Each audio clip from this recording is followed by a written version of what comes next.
Ji students, in this video we shall discuss about the cyclic structure of glucose. We have discussed in detail in previous video that there are so many limitations of open chain structure of glucose. The major limitation is that it fails to explain the existence of glucose in two separate forms, that is alpha form and beta form. Open chain does not explain the existence of glucose in two forms, alpha and beta. So we are now moving towards the formation of cyclic structure of glucose, and before the discussion about cyclic structure and before discussing how it is formed, firstly we will revise a very simple reaction of aldehydes and ketones, that is acetal formation. The reaction between aldehydes or ketone and the alcohols. तो ये chemistry ਦੀ एक general reaction आ aldehyde ketones ਦੀ reaction आ alcohols ਦੇ ਨਾਲ कि आ मान लो कोई aldehyde ketone आ साडे कोल, ठीक है जी, और आ कोई alcohol molecule, this is some alcohol molecule. There takes place the attack of alcohol molecule upon aldehyde ketone in this way. Since alcohol molecule is having lone pair with oxygen atom, so alcohol as such is a nucleophile. Carbon here is positively charged and this bond is a weak bond, pi bond is a weak bond, so this bond is shifted to oxygen, the electrons are shifted to oxygen. आ lone pair ਦੇ ਨਾਲ carbon ਦਾ bond ਬਣ ਗਿਆ, ਆ bond ਟੁੱਟ ਗਿਆ, O ਦੇ ਉੱਪਰ ਆ ਗਿਆ ਨੈਗੇਟਿਵ ਚਾਰਜ, ਉਹਦੇ ਨਾਲ ਜੁੜ ਗਿਆ ਹਾਈਡਰੋਜਨ ਜਿਹੜਾ ਇੱਥੋਂ ਬਾਹਰ ਨਿਕਲੂਗਾ, ਔਰ ਇੱਥੇ ਆ ਗਿਆ OR. ਦਿਸ ਇਜ਼ ਐਸੀਟਲ, ਇਹਨੂੰ ਅਸੀਂ ਐਸੀਟਲ ਬੋਲਦੇ. Such type of product, such type of compound is called acetal. This is acetal formation reaction of aldehydes and ketones with alcohols. तो जी आप ग्लूकोज की साइकलिक या रिंग स्ट्रक्चर पढ़नी है बेटा, वो एसीटल फॉर्मेशन रिएक्शन जी यूज़ होंगी आ, और इस रिएक्शन के नाल ही ग्लूकोज की जी ओपन चेन स्ट्रक्चर आ क्लोज्ड चेन स्ट्रक्चर कन्वर्ट होंगी आ. How it is form, we will draw,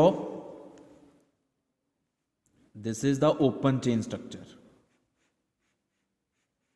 1 2 3 4 5 6 CH2OH HOH OHH HOH HOH. This is D-glucose. We are talking about D-glucose. ठीक है. हुण देखो हुंदा की आ कि आ हैगी first carbon, second third fourth fifth. Fifth carbon का जिहड़ा OH ग्रुप आ, कंसिडर करो कि आ एक एल्कोहल आ, इनू भुल जाओ, सारे इन्हां नूं भुल जाओ. आ एक एल्कोहल है, ये कंपेयर करो, और आ है aldehyde. Attack of this oxygen takes place upon the carbon of aldehyde in this way. आ अटैक हो गया, this bond will be broken. Same to same reaction होएगा कि हुण इस कार्बन के ऊपर आ गया OH H C C C C CH2OH. बाकी कॉन्फिगरेशंस नू अरेंजमेंट्स नू असी चेंज नहीं किया. All other configurations around different carbon atoms they will remain same. और आ वाला हाइड्रोजन, आ वाले ऑक्सीजन का इस कार्बन दे नाल बॉन्ड बन गया, जिद्दां आ ऑक्सीजन का कार्बन नाल बॉन्ड बनया सी, इस ऑक्सीजन का कार्बन दे नाल इदां बॉन्ड बना. This is acetal. This is acetal of glucose and this is cyclic structure of glucose. How it is formed? The OH, the hydroxy group of C5, fifth carbon, attacks upon C1, the aldehyde carbon, and there takes place the cyclization. There takes place the formation of acetal of glucose and it is a cyclic structure of glucose. हुण इनू असी ये तो हुण एक आ तरीका हो गया ड्रॉ करन दा. इनू असी एक बैटर तरीके नाल भी ड्रॉ कर सकते हैं. तो वो बैटर तरीके नाल ड्रॉ किद्दां करते हैं? हुण इहदियां दो forms, this is the cyclic structure. How it explains the two forms of glucose, alpha form and beta form. तो अल्फा एंड बीटा फॉर्म दे विच फर्क की आ, देखो see this is the first carbon, first second third fourth fifth and six. हुण इनू आपां किद्दां draw कर सकते? इनू आपां दो तरीके नाल ड्रॉ कर सकते हैं. C, C, C, C, C and C, ठीक है, again C, C, C, C, C and C। हुण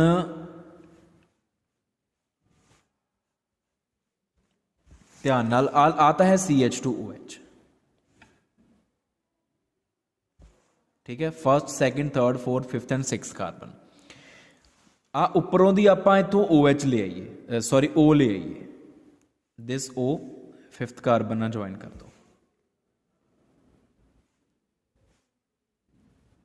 आ देखो ना साइक्लिक हो गया, 5 मेंबर रिंग है, 1 2 3 4 5 6, सॉरी 6 मेंबर रिंग है, अभी 6 मेंबर रिंग है।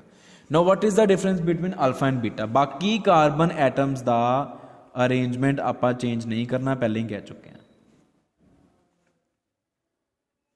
Configuration around C2 C3 C4 they are not altered, वो चेंज नहीं हुई।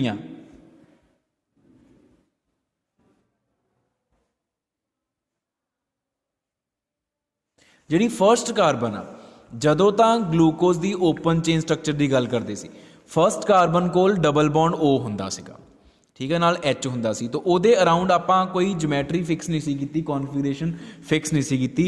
हुण इस कार्बन दे कोल आ देखो एक H आ गया होया, एक OH आ गया होया। जिद्दां बाकी कार्बन एटम्स दे अराउंड असीं कॉन्फिगरेशन फिक्स कीती आ, तो ਇਹਦੇ अराउंड भी कॉन्फिगरेशन फिक्स कर सकते हैं।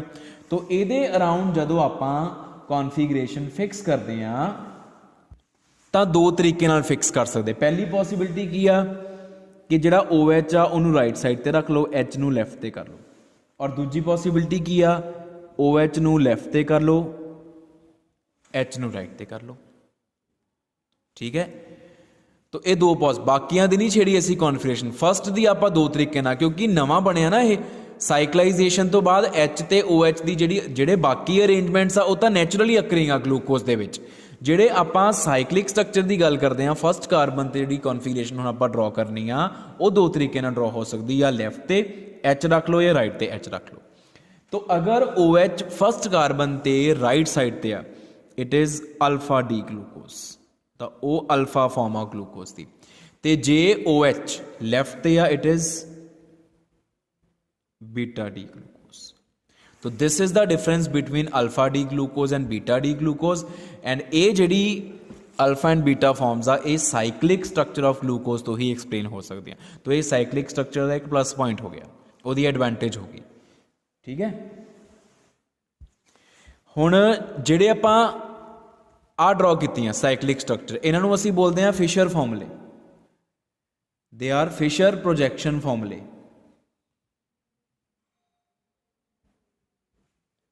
These are the Fisher projections of alpha D glucose and beta D glucose, या Fisher formulae to write alpha D glucose and beta D glucose। Fisher scientist ने दिते सी। एक साइंटिस्ट ने होर सानू अल्फा एंड बीटा जिहड़े ग्लूकोज दीयां दो फॉर्म्स आ उन्हां नू ड्रॉ करन दा तरीका दस्सिया, and that scientist was Haworth. तो now we will draw Haworth projections, जिहड़ियां कि मोस्टली यूज करनियां सी। हैवॉर्थ प्रोजैक्शनस या हैवॉर्थ फॉर्मूले भी बोल देंगे आप इन्हां नूं। तो वो हैवॉर्थ फॉर्मूले दे विच की आ, जिहड़ी आ 6 मैंबर्ड रिंग आ, इस 6 मैंबर्ड रिंग नूं आपां एक प्लेनर रिंग दी फॉर्म च पहला लिखांगे इन this way.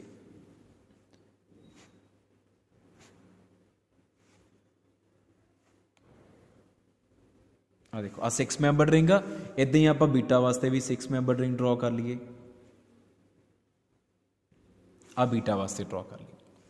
This is first carbon, this is C1, this is C2, this is C3, this is C4, this is C5, और C5 ਦੇ ਉੱਪਰ ਆਪਾਂ 6th ਕਾਰਬਨ ਲਿਖਣੀ ਆ। ਉਹ ਆਪਾਂ ਹੁਣ ਡਰਾ ਕਰਕੇ ਦੇਖਦੇ ਕਿੱਦਾਂ ਡਰਾ ਕਰਨਾ ਆਪਾਂ, ਠੀਕ ਹੈ। ਹੁਣ ਜਿਹੜੇ ਫਿਸ਼ਰ ਪ੍ਰੋਜੈਕਸ਼ਨਸ ਆ, ਫਿਸ਼ਰ ਪ੍ਰੋਜੈਕਸ਼ਨਸ ਦੇ ਵਿੱਚ ਜਿਹੜੀ ਕਾਰਬਨ ਚੇਨ ਆ, ਉਸ ਕਾਰਬਨ ਚੇਨ ਦੇ ਜਿਹੜੇ ਗਰੁੱਪ ਸੱਜੇ ਪਾਸੇ ਲੱਗੇ ਹੋਏ ਆ, the groups present upon right side of carbon atoms in Fisher projections, उन्हां ग्रुप्स नूं असीं हैवॉर्थ प्रोजैक्शन दे विच जदों लिखना वा तां नीचले पासे लिखना, क्योंकि आ प्लेनर रिंग आ, दिस इज प्लेनर रिंग। आ हिस्सा हो गया अबव द प्लेन, आ नीचे वाला हो गया बिलो द प्लेन। तो ਜਿਹੜੇ ਗਰੁੱਪਸ ਫਿਸ਼ਰ ਪ੍ਰੋਜੈਕਸ਼ਨ ਦੇ ਵਿੱਚ ਕਾਰਬਨ ਦੇ ਉੱਪਰ ਰਾਈਟ ਸਾਈਡ ਤੇ ਲੱਗੇ ਹੋਏ ਆ ਉਹਨਾਂ ਨੂੰ ਹੈਵੋਰਥ ਪ੍ਰੋਜੈਕਸ਼ਨ ਦੇ ਵਿੱਚ ਅਸੀਂ ਥੱਲੇ ਲਿਖਦੇ ਹਾਂ ਤੇ ਜਿਹੜੇ ਲੈਫਟ ਤੇ ਲੱਗੇ ਆ ਡੈਫੀਨਿਟਲੀ ਉਹ ਉੱਪਰ ਹੋ ਜਾਣਗੇ। ਹੁਣ ਕਿੱਦਾਂ ਲਿਖਣਾ ਦੇਖੋ, ਆ ਦੋ ਗਰੁੱਪਸ ਇੱਦਾਂ ਲਿਖਣੇ ਆਪਾਂ, ਆ ਇੱਕ ਬੌਂਡ ਅਬਵ ਦਾ ਪਲੇਨ ਬਿਲੋ ਦਾ ਪਲੇਨ, ਅਬਵ ਦਾ ਪਲੇਨ ਬਿਲੋ ਦਾ ਪਲੇਨ, ਅਬਵ ਦਾ ਪਲੇਨ ਬਿਲੋ ਦਾ ਪਲੇਨ, ਅਬਵ ਦਾ ਪਲੇਨ ਬਿਲੋ ਦਾ ਪਲੇਨ, ਇਸ ਤਰੀਕੇ ਨਾਲ ਸੇਮ ਇੱਦਾਂ ਹੀ ਇੱਥੇ above below above below above below above below above below. Now you can imagine the planar ring, all the 6 atoms, 5 carbon 1 oxygen in one plane and bonds above the plane below the plane. Similarly this is first carbon, second, third, fourth and fifth. ਹੁਣ Fisher projection ਨਾਲ compare ਕਰੀ ਜਾਓ ਤੇ ਡਰਾ ਕਰੀ ਜਾਓ।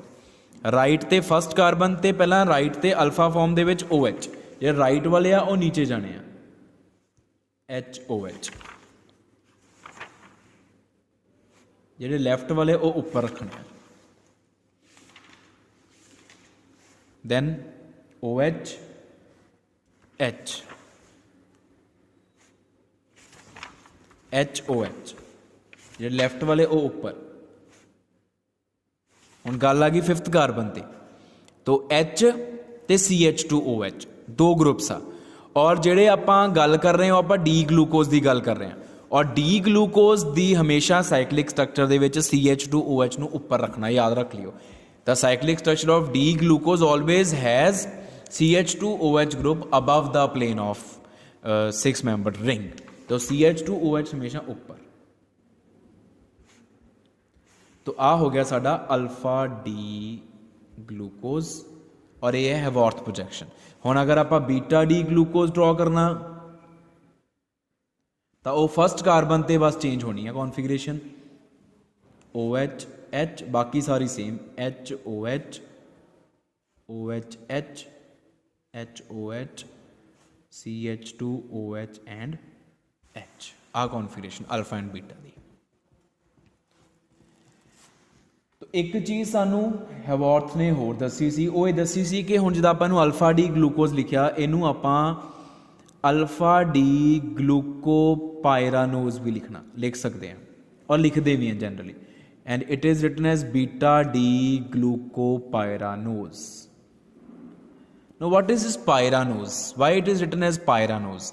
ਉਹ ਇਸ ਕਰਕੇ ਕਿਉਂਕਿ ਜਿਹੜੀ ਇਹ 6 ਮੈਂਬਰ ਰਿੰਗ ਆ ਜਿਹਦੇ ਵਿੱਚ 5 ਕਾਰਬਨ ਐਟਮਸ ਆ, 1 ਆਕਸੀਜਨ ਐਟਮ ਆ, ਇਹ ਰਿੰਗ ਜਿਹੜੀ ਆ ਉਹ ਪਾਇਰਾਨ ਰਿੰਗ ਦੇ ਨਾਲ ਮੈਚ ਕਰਦੀ। This is pyran, this is pyran molecule. It is 6 member ring और 6 ਮੈਂਬਰ ਰਿੰਗ ਦੇ ਵਿੱਚ ਇੱਕ ਆਕਸੀਜਨ ਆ, ਬਾਕੀ ਸਾਰੇ ਕਾਰਬਨ ਆ ਔਰ ਇੱਥੇ ਡਬਲ ਬੌਂਡਸ ਹੁੰਦੇ ਆ ਦੋ double bonds. This is pyran ring, ਇਹਨੂੰ ਅਸੀਂ ਪਾਇਰਾਨ ਰਿੰਗ ਬੋਲਦੇ ਆ। ਔਰ ਤੁਸੀਂ ਕੰਪੇਅਰ ਕਰ ਲਓ, ਆ ਵੀ 6 member ring 5 carbon atom ring ਦੇ ਵਿੱਚ, ਆ ਵੀ 6 ਮੈਂਬਰ ਰਿੰਗ 5 ਕਾਰਬਨ 1 ਆਕਸੀਜਨ, ਜਿੱਦਾਂ ਇਹਦੇ ਵਿੱਚ 1 ਆਕਸੀਜਨ ਬਾਕੀ 5 ਕਾਰਬਨ। तो ਇਹ ਹੋ ਗਈ glucopyranose structure, alpha form and beta farm.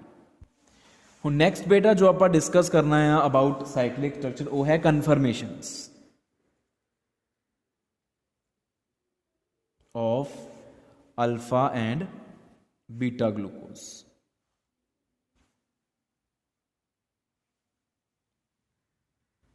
Conformations of alpha and beta glucose. What is conformation? Just change in shape of the molecule. Change in shape of the ring is conformational change. Shape nu change karna simply. So since this is 6 membered ring and 6 ਮੈਂਬਰਡ ਜਿਹੜੀਆਂ rings ਹੁੰਦੀਆਂ ਉਹਦੀਆਂ ਦੋ ਕਨਫਰਮੇਸ਼ਨਸ ਹੋ ਸਕਦੀਆਂ, ਦੋ shapes ਹੋ ਸਕਦੀਆਂ। ਇੱਕ ਤਾਂ ਆਪਾਂ ਡਰਾ ਕਰਦੇ ਹਾਂ ਸਾਈਕਲੋ ਹੈਕਜ਼ੇਨ ਵਾਲੀ ਜਿਹੜੀ ਹੈਕਸਾਗਨਲ ਰਿੰਗ ਆ, ਪਲੇਨਰ ਰਿੰਗ ਹੁੰਦੀ ਆ, ਉਹ ਹੈਕਸਾਗਨਲ ਰਿੰਗ ਇਜ਼ ਪਲੇਨਰ ਰਿੰਗ। ਉਹਦੇ ਵਿੱਚ ਰਿਪਲਸ਼ਨਸ ਆ ਜਾਂਦੀਆਂ, ਉਹਨਾਂ ਰਿਪਲਸ਼ਨਸ ਨੂੰ ਮਿਨੀਮਾਈਜ਼ ਕਰਨ ਦੇ ਲਈ ਕਨਫਰਮੇਸ਼ਨਲ ਚੇਂਜ ਸ਼ੇਪ ਦੇ ਵਿੱਚ ਚੇਂਜ ਆਉਂਦਾ। ਔਰ ਦੋ ਤਰ੍ਹਾਂ ਦੀ ਸ਼ੇਪ ਹੋ ਸਕਦੀ ਹੈ, ਇੱਕ ਹੁੰਦੀ ਚੇਅਰ ਕਨਫਰਮੇਸ਼ਨ, ਇੱਕ ਹੁੰਦੀ ਆ boat conformation, and we know that chair conformation is more stable than boat conformation. तो ਜਿਹੜੀ glucose ਦੀ cyclic structure ਆ ਉਹਦੀਆਂ ਜਿਹੜੀਆਂ conformations ਆ ਉਹ chair conformation ਆ, ਚਾਹੇ ਅਲਫਾ ਦੀ ਗੱਲ ਕਰੋ ਚਾਹੇ ਬੀਟਾ ਦੀ। तो ਹੁਣ ਆਪਾਂ ਜਿਹੜੀ glucopyranose ring ਆ ਉਹਦੀਆਂ chair conformations draw ਕਰਨੀਆਂ, ਅਲਫਾ ਫਾਰਮ ਦੀ ਵੀ ਐਂਡ ਬੀਟਾ ਫਾਰਮ ਦੀ। तो chair conformation is this conformation. जे आप नॉर्मल चेयर कन्फर्मेशन ड्रॉ करनी हो आ होंदी है, देखो this is chair conformation, this is boat. अगर आप ड्रॉ करिए तो ठीक है, आ चेयर होंदी आ बोट होंदी है। नॉर्मल अगर साइक्लोहेक्सेन की गल करनी है तो chair is more stable then boat, तो ग्लूकोज चेयर कन्फर्मेशन ही अकोमोडेट करता।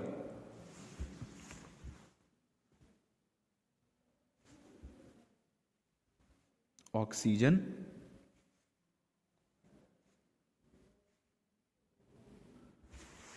ठीक है, अल्फा एंड बीटा दोनों की ड्रॉ करनी है आप।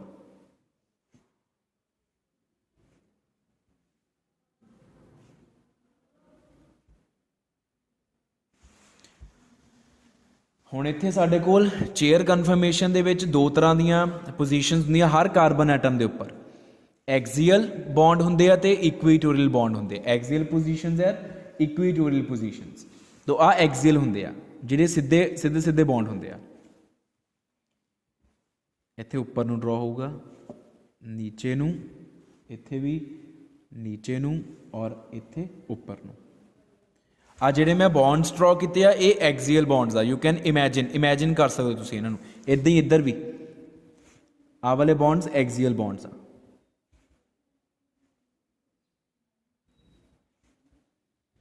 These bonds are axial bonds, ठीक है। तो इक्वीटोरियल किद्दां ड्रॉ करने, वो टेढ़े ड्रॉ करते, जिधर मर्जी ड्रॉ कर लो, बस वो टेढ़े ड्रॉ करने होंगे ये इस तरीके दे नाल। These are equatorial bonds.